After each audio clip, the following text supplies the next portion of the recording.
Friends, இப்போ நம்ம என்ன செய்ய போறோம்னா, மட்டன் குழம்பு எப்படி செய்றதுங்கிறத பார்க்க போறோம். நான் வந்து ஆல்ரெடி வந்து ஒரு மட்டன் குழம்பு வீடியோ வந்து நான் அப்லோட் பண்ணியிருப்பேன். ஆனா, இது வந்து சிம்பிள் மெத்தட்ல எப்படி பண்றது அப்படிங்கிறத வந்து நான் வந்து சொல்லி தர்றேன். இந்த மாரி நீங்க ட்ரை பண்ணி பாருங்க. அதுக்கு வந்து கடாயில ஆயில் ஊத்தியாச்சு. இப்ப நான் வந்து 1 1/2 ஸ்பூன் மல்லி எடுத்துக்கிட்டேன். 1 ஸ்பூன் கடமிளகு, 1 ஸ்பூன் வந்து ஜீரகம். இது எல்லாம் நம்ம வந்து ஆயில்ல போட்டு வறுத்து எடுத்துக்கலாம். அது கூடவே வந்து ஒரு 6 7 வந்து சில்லி வந்து ரெட் சில்லி வந்து சேர்த்திக்கலாம். நல்லா இதை வந்து வறுத்து எடுத்துக்கலாம். உங்கள் காரத்துக்கு தகுந்த மாதிரி எவ்வளோ வேணாலும் சேர்த்திக்கலாம். ஒரு ஏலக்காய் வந்து போட்டுக்கலாம். கொஞ்சம் சோம்பு வந்து சேர்த்திக்கலாம். இப்போ நம்ம வந்து 3 கிராம்பு வந்து சேர்த்திக்கலாம். கொஞ்சமாக வந்து பட்டை சேர்த்திக்கலாம். இதை வந்து நல்லா வறுத்துக்கலாம். நல்லா வறுபடணும். ஸ்பைசஸ்லாம் வந்து நல்லா வறுபட்டுருச்சு. இப்போ நம்ம வந்து கொஞ்சம் தேங்காய் வந்து ஆட் பண்ணிக்கலாம்.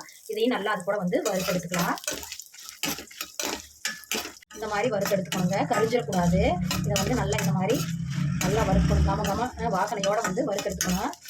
வந்து ஸ்டவ்வை ஆஃப் பண்ணிவிட்டு இதை ஆறுனதுக்கப்புறம் நம்ம வந்து ஜாரில் போட்டு அரைச்சி எடுத்துக்கலாம்.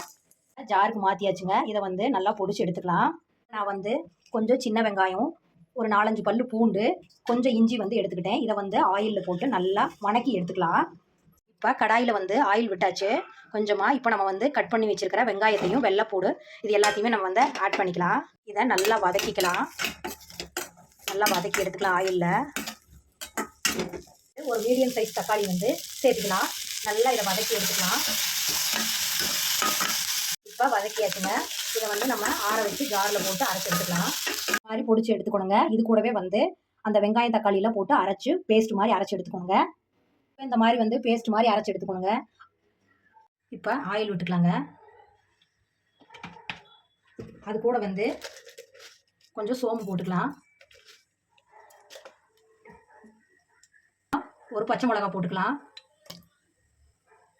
பிரிஞ்சி இலை போட்டுக்கலாம். இப்போ வந்து கருவேப்பிலை போட்டுக்கலாம்.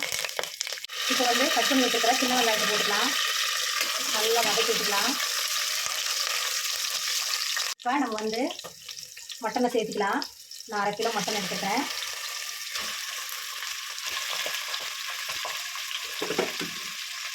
இது கூட வந்து கொஞ்சம் வந்து மஞ்சள் தூள் வந்து சேர்த்துக்கலாம். கொஞ்சமாக வந்து உப்பு போட்டுக்கலாம். நல்லா கலக்கி விட்டுக்கலாம். இப்போ நம்ம வந்து அரைச்சி வச்சுருக்கிற மசாலாவை வந்து ஆட் பண்ணிக்கலாம். ஆட் பண்ணிவிட்டு இதுக்கு தேவையான அளவு தண்ணி விட்டு கலக்கிக்கலாம். இந்த அளவுக்கு தண்ணி விட்டு கலந்தால் போதுங்க. இப்போ நம்ம வந்து குக்கரில் வச்சுருக்கறனால இந்த அளவுக்கு தண்ணி விட்டால் போதும். இப்போ இதை வந்து 5 விசில் விட்டு எடுத்துக்கலாம். இப்போ வந்து தேவையான அளவு உப்பு போட்டுக்கலாம். முன்னாடியே கொஞ்சம் உப்பு போட்டுருக்குறோம். இப்போ வந்து தேவையான அளவு போட்டுக்கலாம். இப்போ குக்கர் மூடி 5 விசில் விட்டு எடுத்துக்கலாம். இப்போ வந்து குக்கர் ஓப்பன் பண்ணியாச்சுங்க. இப்போ கொஞ்சமாக மல்லித்தலை தூவிக்கலாம். நல்லா கிளறி விட்டுக்கலாம். சுவையான மட்டன் குழம்பு வந்து ரெடி ஆயிடுச்சு. இது வந்து இட்லி, தோசை, ரைஸ் எல்லாத்துக்குமே நம்ம வந்து வச்சு சாப்பிட்டுக்கலாம். நீங்களும் இது மாதிரி ட்ரை பண்ணி பாருங்கள். பிடிச்சிருந்தா லைக் பண்ணுங்கள், ஷேர் பண்ணுங்கள், கமெண்ட் பண்ணுங்கள். ஓகே, பாய்.